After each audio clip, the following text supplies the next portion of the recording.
오늘은 출애굽기 강의 17번째 시간으로서 특별히 18장 1절부터 12절까지 앞으로 4주간에 걸쳐서 소통하는 신앙이라는 제목으로 연속적으로 말씀을 함께 나누고 은혜를 받고자 합니다. 오늘 1절부터 4절까지 말씀 중심으로 소통하는 신앙 첫 번째 시간으로서 하나님의 말씀을 상고하려고 합니다.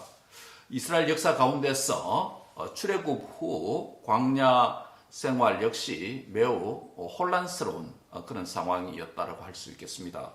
왜냐하면 거기에는 이스라엘 공동체의 내적인 문제들도 많았고 또 외적인 전쟁과 같은 외적인 위기와 혼란, 심지어 전쟁까지 있었고, 그러한 위기에서 이스라엘 믿음 공동체는 불평도 하고 불만도 하고 또 원망이 점철된 그야말로 난장판 같은 그런 광야 여정이 펼쳐졌기 때문입니다. 1년의 이런 혼란한 장면들 이후에 몇 가지 아름다운 소통의 장면을 오늘 본문에서 보게 됩니다. 이러한 소통의 사건들은 출애굽 공동체를 매우 아름답게 만드는 장면이 아닐 수 없습니다. 아주 광야 여정에서 그동안 우리가 쭉 시리즈 강해 설교를 해왔습니다만은 특별히 아주 아름다운 장면이 오늘 본문에 펼쳐집니다. 이스라엘 백성의 출애굽의 구원 사건처럼 우리는 죄와 사망과 사탄의 권세에서 새로운 뉴 엑소더스, 새로운 출애굽의 구원을 받은 자로서 광야 같은 이 세상을 살아가고 있습니다. 그런 우리의 인생에도 과거의 혼란이 많이 일어났었습니다. 그리고 우리가 살아가는 인생 여정에는 언제든지 그런 혼란이 재현되고 또한 반복되어서 나타날 수도 있습니다. 혼란의 사건들 이후에 다가오는 아름다운 소통의 장면을 기록한 오늘 이 본문 중심으로 나는 통하는 그리스도인이 되어야 된다. 한번 같이 한번 하겠습니다. 나는 통하는 그리스도인이 되어야 합니다. 통하는 그리스도인이 되어야 된다라는 요지의 말씀으로 하나님의 말씀을 받고 은혜를 받고자 합니다. 여러분, 우리 한의학의 대부라고 할 수 있는 허준 아시죠? 드라마도 나오고 허준이 쓴 유명한 책이 있죠. 뭡니까? 동의보감이죠. 허준의 동의보감에 보면 이런 이야기가 있습니다. 아픈 것은 통하지 않기 때문이요, 아프지 않는 것은 통하기 때문이다. 우리의 인체 맥도 통해야 되고 혈관도 통해야 되고 신경도 통해야 되고 림프관도 통해야 되고 모든 게 통해야 질병이 없죠. 그래서 아픈 것은 통하지 않기 때문에 아픔이 오고 또 아프지 않는 건강한 것은 잘 통하기 때문이다 라고 하는 이 소통, 인체의 소통에 대해서 이야기했죠. 또 막힌 물이 썩는다라는 말도 비슷한 의미입니다. 우리 기독교 신앙도 어떻게 보면 이 통하는 믿음의 생활이라고 할 수 있습니다. 그리스도인으로서 나의 신앙은 통하는 신앙인가? 소통하지 않는 신앙인가? 나의 믿음 생활은 잘 통하는 신앙생활인가? 그렇다면 나는 무엇과 통해야 할까? 무엇과 통해야 할까? 또 무엇으로 통해야 할까? 앞으로 4주간에 걸쳐서 통하는 신앙이라는 주제를 가지고 특별히 가정의 달을 맞이해서 이 통하는 신앙에 대해서 연속 설교로 말씀을 전가하고자 합니다. 오늘은 그 첫 번째 시간으로서 나의 과거와의 소통, 나의 과거와의 소통에 대해서 말씀을 상고하고 은혜를 받고자 합니다. 무엇과 그리고 무엇으로 우리가 통해야 되는가? 그리스도인은 통해야 된다고 했는데 무엇과 통해야 되는가? 또 무엇으로 통해야 되는가? 나의 과거와 기억으로 소통해야 된다라는 첫 번째 시간입니다. 한번 같이 하겠습니다. 나의 과거와 기억으로 소통하자. 기억으로 소통하자. 여기서 기억하다라고 할 때 그것은 성령 하나님의 도움을 통해서 지난 과거에 하나님의 은혜로 살아온 인생 여정, 신앙 여정을 또 생각하게 하시는 하나님의 은혜를 입어야 된다, 이런 이야기입니다. 인간은 누구나 과거를 가지고 있습니다. 과거에 좋은 기억도 있고 또 그렇지 못한 기억도 있을 수 있습니다. 그래서 어떤 과거는 기억하고 싶은 과거도 있고 또 어떤 과거는 기억조차 하기 싫은 그런 경우도 있을 수 있습니다. 어떤 어두운 과거는 기억해야만 하는 것이 있을 수 있고 또 어떤 어두운 과거는 빨리 잊어버려야만 하는 과거도 있을 수 있습니다. 어떤 사람은 자신의 어두운 과거에 사로잡혀서 현재의 건강하고 정상적인 생활을 영위하는데 방해를 받는 경우도 있을 수 있습니다.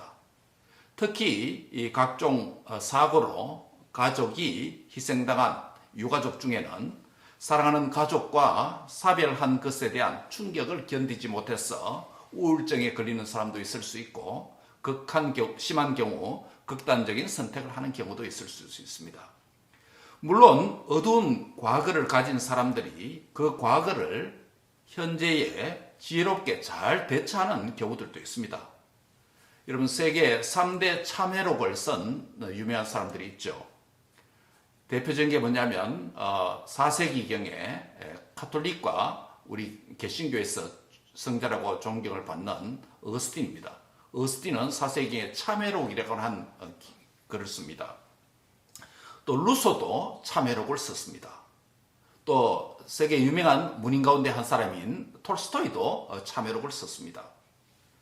이들은 한결같이 어리석었던 그들의 과거 생활을 참회하고 뉘우치고 새로운 인생으로 거듭난 변화된 생활에 대해서 쓴 작품들이었습니다. 이들은 과거와 성공적인 소통을 했던 사람들이다라고 할 수 있습니다. 그렇다면 오늘 우리가 과거와 우리 인생의 과거와 소통을 한다고 할 때 어떠한 과거와 소통을 해야 된다는 것일까요? 우리가 어떤 과거를 기억해야 할지 오늘 본문 중심으로 살펴보고자 합니다. 출애굽 공동체를 인도한 모세에게 광야에서의 혼란의 상황이 정리될 점에 모처럼 모세에게 즐겁고 행복한 시간이 돌아왔습니다. 애굽에서 바로왕과 끈질긴 씨름과 또 출애굽 이후에 광야 여정에서 끊임없는 백성들의 불평, 원망, 그리고 아말렉과의 전쟁 등은 모세에게 큰 스트레스가 되었을 것입니다. 이제 이 모든 것을 뒤로 한 채 모세에게 큰 위로의 시간이 다가왔습니다. 무엇 때문입니까? 오늘 본문에 보면 모세가 헤어졌던 그의 가족과 장인을 만나는 사건 때문입니다. 모세's reunion with his family. 가족들과 재회하는 시간입니다. 오늘 마침 또 5월 가정의 달을 맞이하고 또 가정과 관련된 말씀이 마침 나와서 시적절한 말씀이라고 여겨집니다. 모세 장인의 이름은 성경을 읽다 보면 몇 가지 나타나죠? 세 개입니다. 그렇죠? 이드로, 르웰, 호밥이라고 하는 이름으로 출애굽기에 나타납니다. 오늘 본문에서는 이드로라고 소개되고 있습니다. 본문 2절과 3절에 보면 우리는 한 정보를 얻게 됩니다. 모세의 장인 이드로가 모세가 애굽으로 돌아가던 길에 되돌려 보냈던 그의 아내 시보라와 그 두 아들을 데리고 왔다라는 말씀입니다. 출애굽기를 우리가 계속해서 읽고 있습니다만 살펴보면 언제 모세가 그의 아내와 두 아들을 돌려보냈을까라고 생각했을 때 두 가지 가능성이 있는데, 하나는 애굽으로 되돌아가는 여정에서 하나님 소명을 받고 또 하나님께서 갑자기 그 할례 사건을 통해서 모세를 죽이려고 하죠. 그렇죠? 하나님께서 나타난 그 할례 사건이 해결된 이후에 피난편이라고 하는 그 말씀이 있었던 사건이죠. 그 이후에 돌려보냈을 수도 있고, 그 애굽까지 가족들이 갔다가 애굽에서 도착하자마자 가족을 돌려보냈을 가능성이 있습니다. 그건 어느 쪽인지 정확하지는 않습니다. 모세가 애굽으로 갈 때 그 아내 시보라와 두 아들을 그의 장인에게 남겨놓고 갔거나 또는 애굽에서 조기에 되돌려 보냈을 수도 있다는 의미가 됩니다. 오늘 본문에서 과거와 소통한다는 것은 두 가지 의미입니다. 첫째는 과거와 소통한다는 것은 무엇을 의미하냐면 우리가 우리 그리스도인에게 적용을 해보면 그리스도인은 나는 나그네로 이 땅을 산다라는 교훈을 우리가 첫 번째 이 과거와의 소통에서 얻게 됩니다. 무슨 말입니까?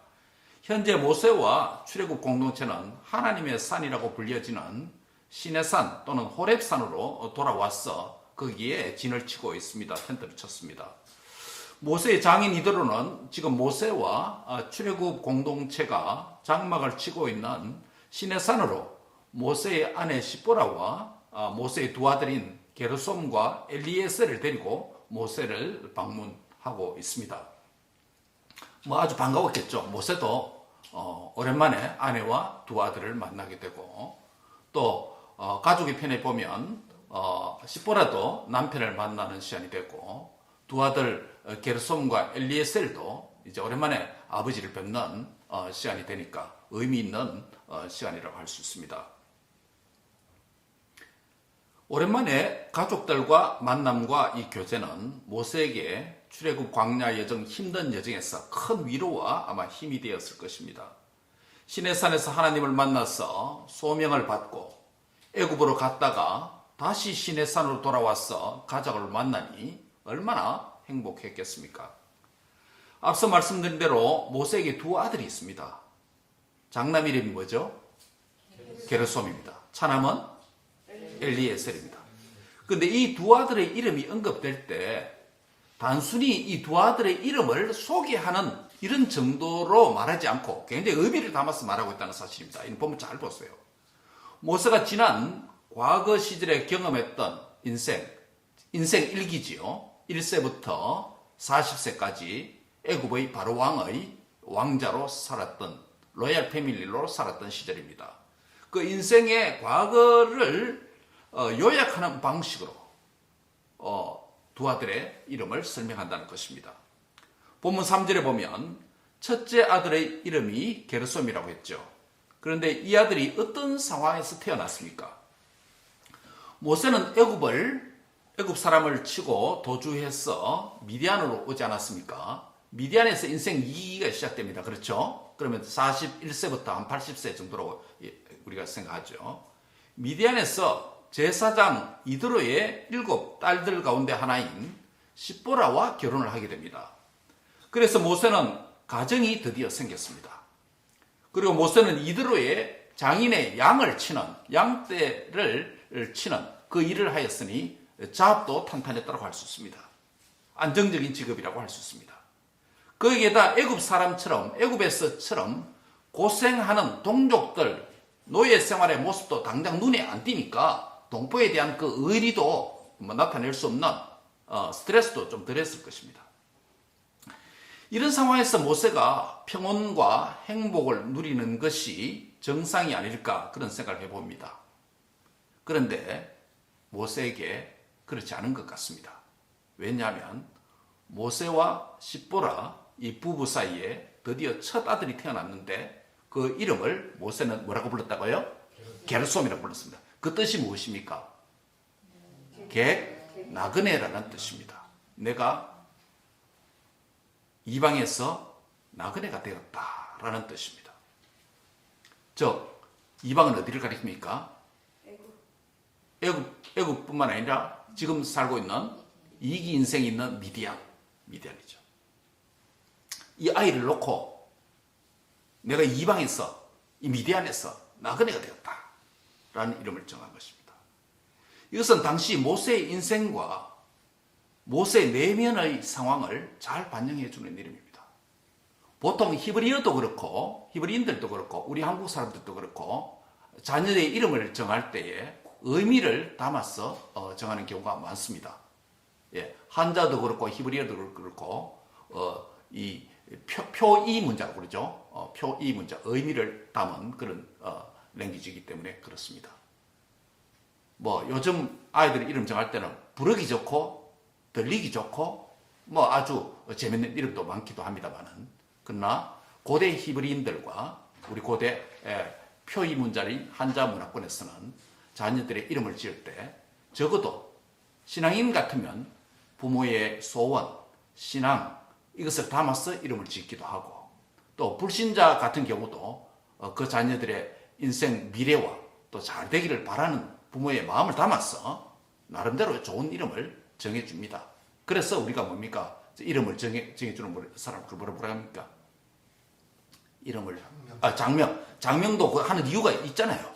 그 좋은 이름을 정해서 이 아들이 이 딸이 인생이 잘 풀리기를 그런 마음에서 비싼 돈 주고 가면서도 장명 하고 그리 하지 않습니까? 나름대로 부모가 그런 마음을 가지고 자녀 이름을 정한다는 거죠.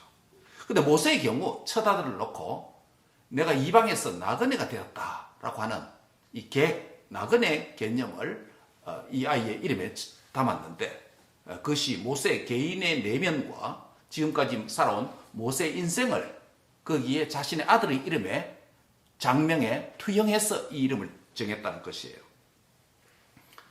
그런데 당시에 모세 상황이 어땠습니까? 비록 애굽에서는 도주한 상황이었지만 그래도 이제 사랑하는 아내 시보라를 만나지 않았습니까? 가정이 있습니다. 모세 곁에는 아내가 있습니다.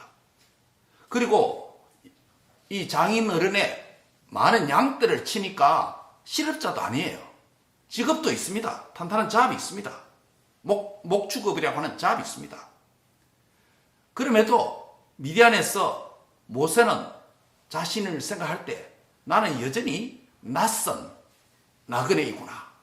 나그네됨을 느꼈다는 것이에요. 여러분 우리도 그렇지 않습니까? 이민 온 지 이제 10년부터 시작해서 40년, 50년까지 이렇게 되다 보니까 그렇다고 우리가 한국이 잘 잊어집니까? 우리 김성환 선생님 한국에 이번에 좋은 귀한 여행을 다녀왔다고 하셨는데 우리도 비록 10년, 20년, 30년 정도의 한국 생활이 기억 속에 있고 또 그 이후에 이민 와서 이제 이민 역사가 첫 문화권에 출생한 지역에 산 것보다 더 많이 지난 이 시점에도 불구하고 과거에 대한 기억과 추억이 있습니다. 모세도 현재 와이프가 있습니다. 가정이 있습니다. 아들이 있습니다. 자합이 있습니다. 그런데 모세의 마음에 아직 편함이 없다는 것이에요. 나그네와 같은, 객과 같은 그런 느낌이, 즉 무엇이 모세로 하여금 낯선 나그네 됨을 느끼게 만들었을까요? 무엇이 이토록 모세를 외롭고 고독하게 만들었을까요? 확신하건대 모세를 포함한 모든 인간은 자신의 내면에 어떤 것으로도 채울 수 없는 하나의 공간이 있습니다. 철학자 볼테르는 그것을 하나님이 없는 공간이다 라고 이렇게 부른 적도 있습니다. 애굽의 부와 명예와 권력도 모세의 그 공간을 채워줄 수 없었습니다. 그래서 뭡니까? 모세는 잦은 외출을 나갔어 동족들의 노동의 고통을 또 함께 그것을 동일시하는 형제를 느꼈던 거 아닙니까? 왕궁에서도 최고의 권력을 누리면서도 부를 누리면서도 채울 수 없는 공간이 그에게 있었습니다. 그 일기의 모세의 인생 아닙니까? 애굽의 생활. 제2기의 미디안 생활에 있어서도 아내가 있습니다. 가정이 있습니다. 아들의 재롱과 웃음소리로 채워지는 미디안의 행복의 공간도 있었습니다. 그런데 미디안의 행복도 그의 내면의 그의 인생의 텅 빈 공간을 채워줄 수가 없었던 것입니다. 그래서 모세는 여전히 객입니다. 모세는 여전히 나그네라고 고백하는 것입니다. 무엇을 통해서? 첫 아들의 이름을 장명하는 것을 통해서 그의 내적 인생을 그 아들의 이름에 투영시켜 반영을 했던 것입니다. 모세의 과거에 이 고독이 어떻게 해결되었습니까? 호렙산 가시떨기에서 타지 않는 불꽃 가운데 임재하신 여호와 하나님을 만났습니다. 하나님을 만나고 하나님께서 그의 생애를 통해서 하시고자 하는 계획을 알게 되니 이 문제가 저절로 해결됩니다. 그래서 인생은 하나님을 만나야 하는 것입니다. 하나님을 만나되 잘 만나고 제대로 만나야 합니다. 그래야 인생의 근본적인 고독 문제, 방황의 문제가 정리될 수 있습니다. 과거에 그랬던 모세가 이 본문의 저자로서 출애굽 공동체를 이끌고 시내산에 다시 왔어 가족을 만나는 상황에서 이 출애굽기를 적으면서 이렇게 적습니다. 게르솜, 내가 이방에서 나그네가 되었다 라는 의미를 가진 게르솜이라고 하는 첫 아들의 이름을 왜 여기서 출애굽기를 모세가 적으면서 다시 기록했을까요? 과거 미디안에서 장남을 낳을 때 모세 개인이 나그네였을 뿐만 아니라 이제 이 본문의 문맥 안에서 게르솜이라는 이름을 더 확장합니다. 어느 쪽으로? 자기 가정 문제가 아니라 모세 개인의 인생 문제가 아니라 어디로? 출애굽 공동체 동족에게로 확장해서 적용합니다. 즉 지난 400년 동안 이스라엘 자손들이 거주한 곳이 어디였습니까? 애굽이죠. 거기는 조상 아브라함, 이삭, 야곱을 통해 주신 언약에서 언급된 약속의 땅이 아니었습니다. 가야 할 곳 안식의 땅은 어디입니까? 가나안 땅이죠. 이런 의미에서 애굽은 이스라엘에게는 낯선 곳이었습니다.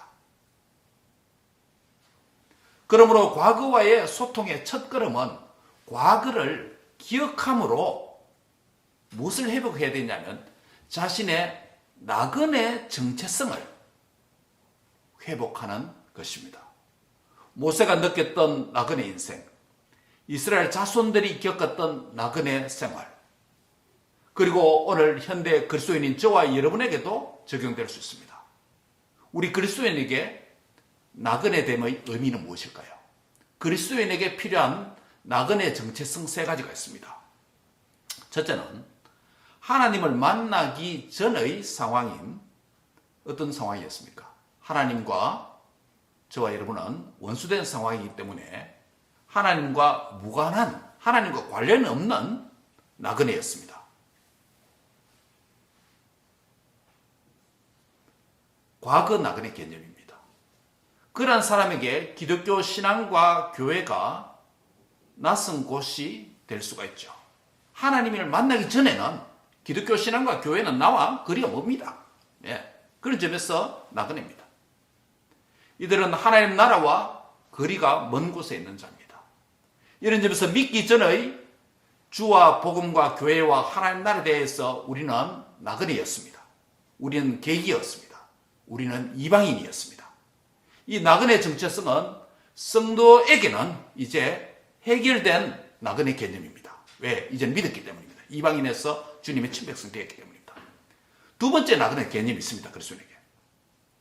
하나님을, 주 예수님을 나의 구주, 나의 하나님으로 믿고 만났더라도 내 인생의 목적과 내 삶의 방향과 하나님 뜻과 계획을 내가 깨닫지 못하고 찾지 못했다면 또 다른 측면에서 나는 신앙인으로 살지라도 교회 안에 살지라도 여전히 객과 나그네처럼 인생을 살 수가 있습니다. 이것이 그리스도인의 현재의 나그네 개념입니다. 과거의 나그네 개념은 예수님 믿지 않아서 교회가 낯선 곳이었다면 이제는 예수님을 믿었는데도 불구하고 교회에 다니는데도 불구하고 여전히 무언가 모르게 내가 나그네 같은 손님 같은 그런 느낌입니다. 모세의 경우가 바로 이 경우입니다. 모세 애굽 생활 40년이 그러했고 미디안 40년 생활이 그러했습니다. 모세는 애굽에서는 왕자였고 부와 명예와 권력을 누리는 자리에 있었음에도 불구하고 그 영광보다는 도리어 노예인 동족 이스라엘과 함께 있기를 더 좋아하고 자주 의도된 외출을 나갔습니다. 제2기 인생인 미디안에서는 어떻습니까? 모세는 결혼해서 아내가 있습니다. 가정이 있습니다. 자녀가 있는 가정입니다. 양떼를 치는 직업도 있습니다. 그럼에도 그는 한편 구석이 늘 고독했습니다. 그래서 첫 아들을 낳고 그 이름을 내가 이방에서 나그네 계획이 되었다. 아들을 낳았으면 야 이제 내 공함이 채워졌구나 이렇게 이름을 지어야 되는데 아들을 낳고 그 행복의 순간에도 나는 여전히 나그네구나 라는 자신의 내면을 장명을 통해서 아들 이름을 짓는 것을 통해서 투영하고 있습니다. 하나님을 모세가 이 순간까지 아직 제대로 만나지 못했기 때문입니다. 하나님의 뜻을 알지 못했기 때문입니다. 하나님이 그의 인생을 통해서 하시고자 하는 이 사명을 발견하지 못했기 때문입니다. 인생의 정확한 방향을 아직 설정하지 못했기 때문입니다. 요즘 말로 하면 아직 비전을 찾지 못했기 때문입니다. 사명을 발견하지 못하면 인생이 방황할 수 있습니다. 고독할 수 있습니다.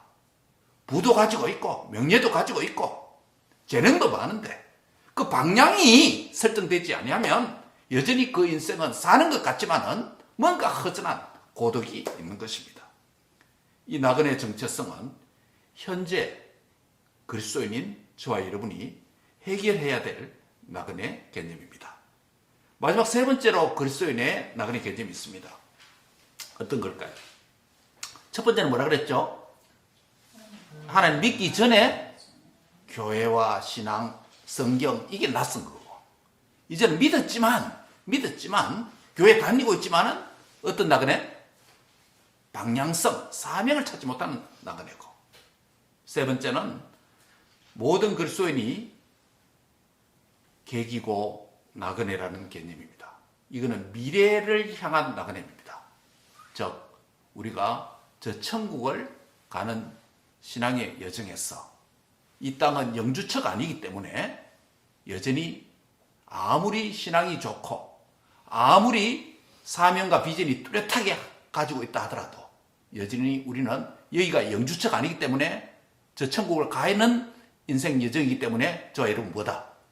나그네라는 것입니다. 즉 과거의 나그네 개념, 현재의 나그네 개념, 미래지향적인 나그네 개념이 있습니다.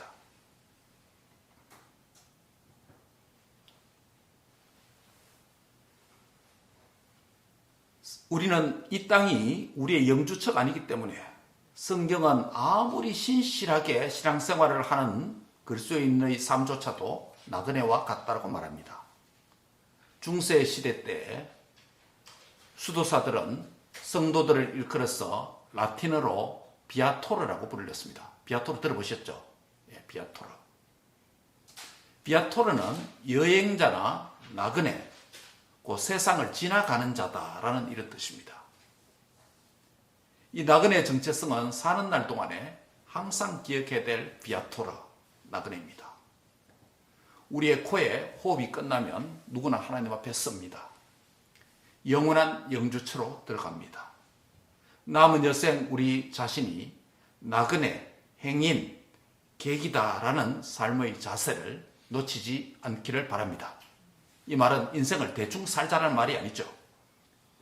나그네이지만은 짧게 살지만 비록 지나가는 여정이지만 하나님을 경외하고 최선을 다해서 우리의 사명을 감당하는 삶입니다. 미래의 삶, 영원한 삶은 현재의 삶과 무관치 않습니다. 지금 나의 현재는 지나온 과거와 무관치 않습니다. 현재 여기까지 오기까지 하나님의 인도하심과 함께 하심의 은혜가 있었다는 것을 여러분 기억하시기 바랍니다. 지금까지 지내온 것 뭐다? 예, 주의 크신 은혜라.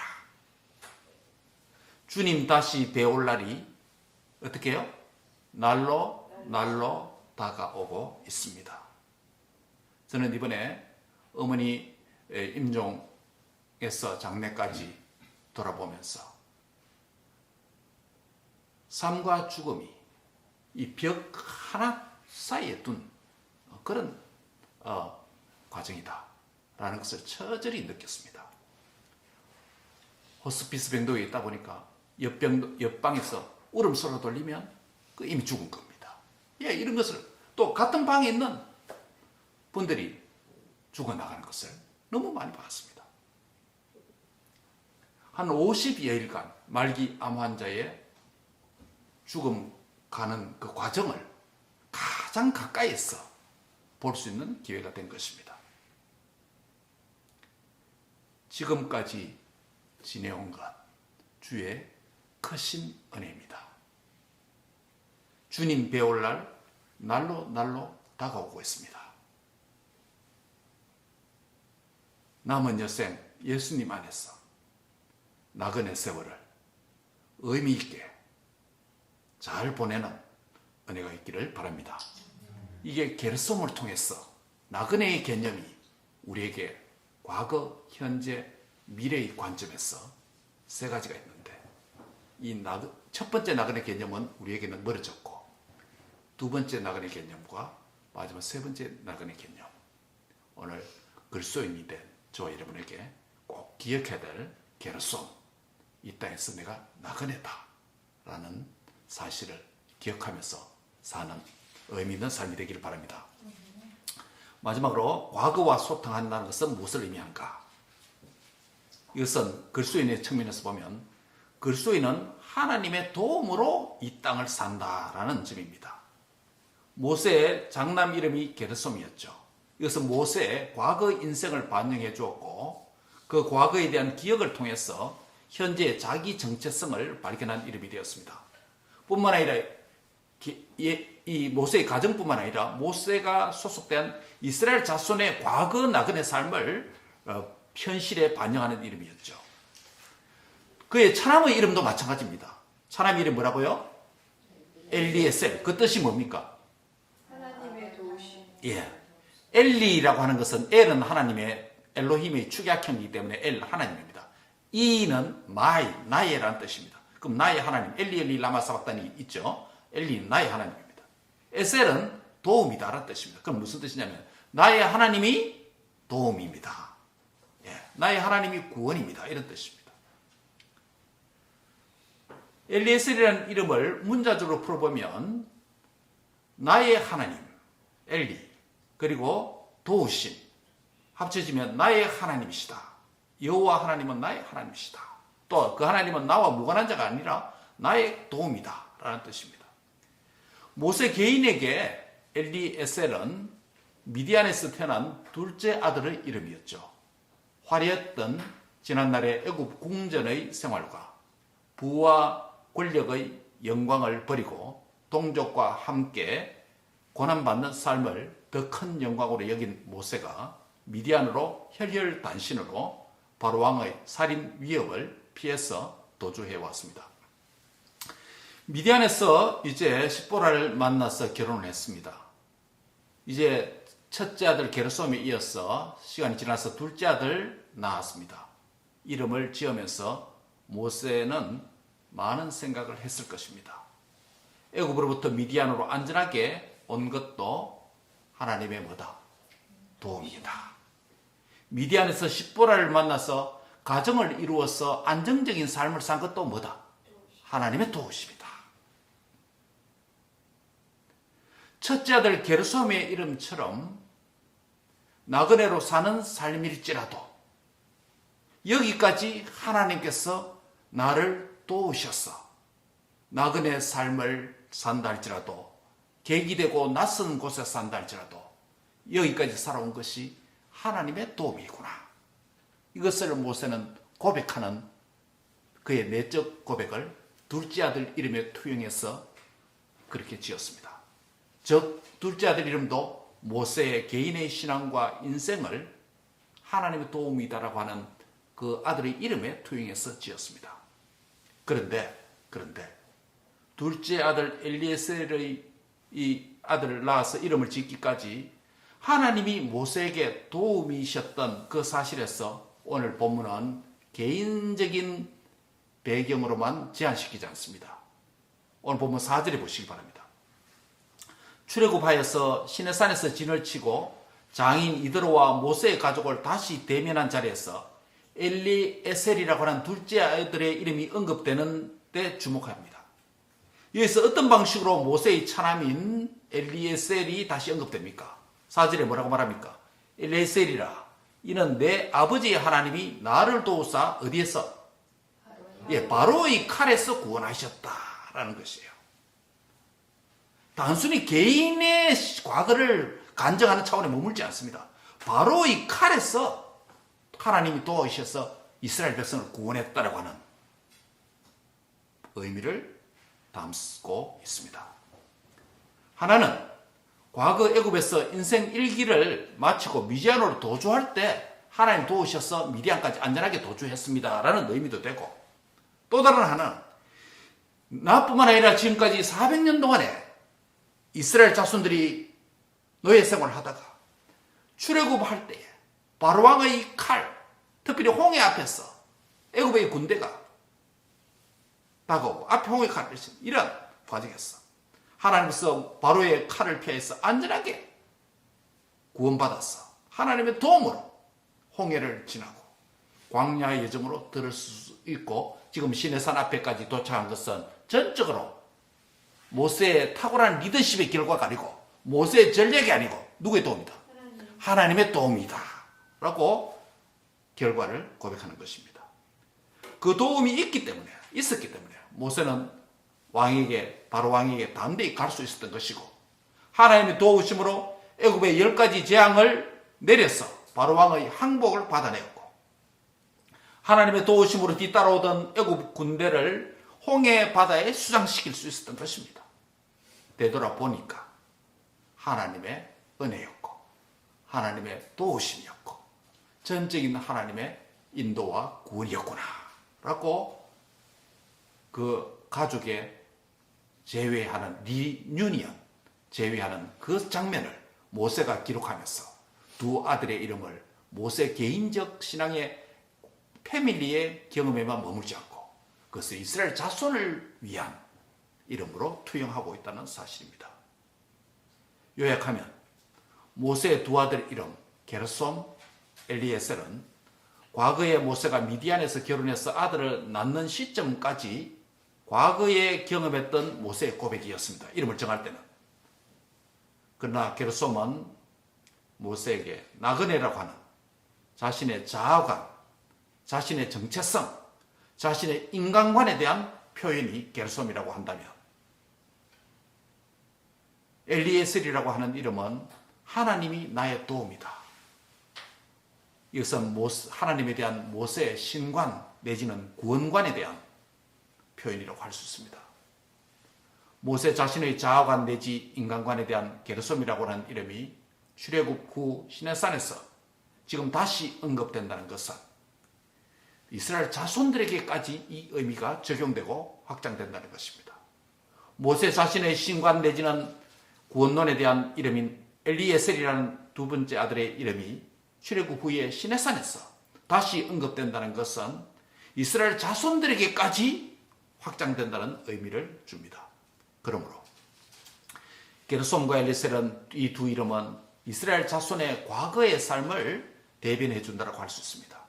이런 점에서 하나님 백성의 과거의 삶은 단순한 지난 추억이 아닙니다. 단순한 과거가 아닙니다. 성도에게, 저와 여러분에게 있어도 과거는 단순한 과거가 아니에요. 우리의 삶의 지난 궤적들은 하나님의 인도하심, 하나님의 함께 하심의 흔적들입니다. 사람 편에서 보면 전적인 하나님 뭐다? 하나님의 은혜였다는 거, 은혜의 여정입니다. 한번 따라합니다. 지난 과거는 여기까지 하나님의 은혜의 여정입니다. 하나님의 은혜의 여정. 믿습니까? 모세는 지금 지난 과거에 하나님께서 허락하신 은혜의 여정을 지금 회고하는 것입니다. 특별히 가르정의 달을 맞이해서 둘째 주일 맞이해서 또 여러분의 개인의 이민 역사를 되돌아보면서 우리의 가정의 과거를 되돌아보면서 나의 나그네됨을 한번 기억하는 시간이 될 수 있길 바랍니다. 이미 그리스도인이 됐기 때문에 우리는 현재의 나그네 개념과 미래의 나그네 개념이 있습니다. 현재의 나그네 개념은 내가 예수님을 믿었으나 아직 허전함이 있는 것은 내 삶의 방향, 골, 사명에 대해서 제대로 깨달아야 된다는 것입니다. 두 번째는 이 사명을 다하고 마지막 가는 길은 우리 영주처는 천국이기 때문에 이 땅에서 천년만년 살 것이 아니라 주님을 경외하고 그분을 예배하며 그분이 맡기신 사명을 잘 감당하다가 주님 제가 여기 있습니다.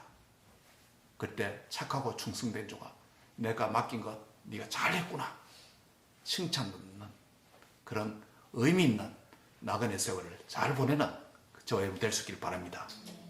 또 하나는 우리의 과거를 돌아보면서 지금까지 살아온 것 험악한 세월을 살아왔습니다. 우리 인생이 많거나 적거나 되돌아보면 다 험악한 세월입니다. 네, 험한 인생입니다. 평탄한 인생 모두에게 뭡니까? 평탄한 인생만 있는 게 아닙니다. 지금까지 여기까지 온 것 엘리 에셀일 뿐만 아니라 에벤 에셀인 줄 믿습니다. 하나님이 여기까지 또 오셨다. 미스바와의 센사에 돌을 세우고 사무엘이 에벤 에셀이라고 이름을 붙이지 않습니까? 하나님은 나의 하나님이고 나의 하나님이신 그분은 나의 도움이 되는 줄 믿습니다. 지금까지 여기까지 도우셨다면 앞으로 남은 나그네 여정에도 하나님께서 저와 여러분에게 큰 도움이 되어 주실 줄 믿습니다. 말씀을 맺습니다. 찬송가 308장 내 평생 살아온 길 1절 가사를 보면 이렇습니다. 내 평생 살아온 길 뒤를 돌아보니 걸음마다 자국마다 모든 죄뿐입니다. 우리 죄를 사신 주의 은혜 크시니 골고다 언덕길 주님 바라봅니다. 이 찬송 고백이 바로 과거와 진정한 소통을 하는 삶이라고 할 수 있습니다. 과거와의 소통은 과거의 실수를 다시 답습하지 않고 과거의 하나님의 도움과 은혜를 제대로 기억하는 것이 그 목적입니다. 과거가 제대로 하나님 앞에 정리되지 않으면 현재 건강한 현재와 미래를 기대할 수 없겠죠. 잘못된 과거를 돌아보며 참회의 시간이 되기를 바랍니다.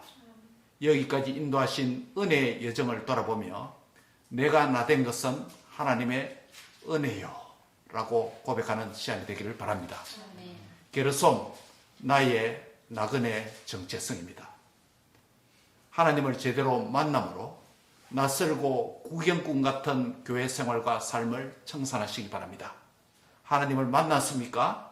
그렇다면 내 인생을 향한 하나님의 뜻과 계획을 발견해서 남은 나그네 여정을 영생을 얻은 자답게 의미 있게 보내시기 바랍니다.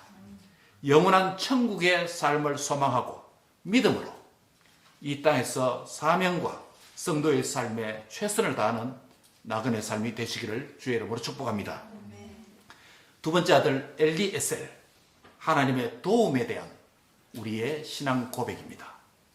지금까지 지내온 것 하나님의 크신 도움 때문이라고 확신하십니까? 아멘입니까? 앞으로의 예정도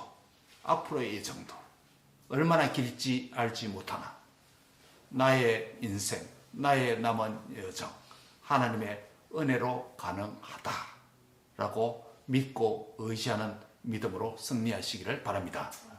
게르솜 엘리에셀의 의미를 다시 기억하는 이런 삶은 나의 과거의 삶과 하나님의 은혜와 소통하는 삶이라고 할 수 있습니다. 나는 통하는 그리스도인이 되어야 된다. 오늘 첫 시간으로 무엇과 통한다? 나의 과거와 통해야 된다. 과거를 그냥 잊어버리고 덮어놓는 과거가 아니라 과거와의 제대로 소통하는 그리스도인이 되어야 된다. 특별히 두 가지 측면에서 하나는 게르솜 나의 나그네됨을 발견하는 것이고 두 번째는요 엘리에셀 하나님의 도움을 과거로부터 여기까지 하나님의 도움으로 살아왔다. 이것을 제대로 깨달을 때 과거와의 소통하는 그리스도인이 되어서 남은 현재와 미래도 넉넉히 승리할 줄 믿습니다. 기도하겠습니다. 하나님 감사합니다. 지난 과거가 좋든 나쁘든 다 잊어버리고 망각하는 그런 삶이 아니라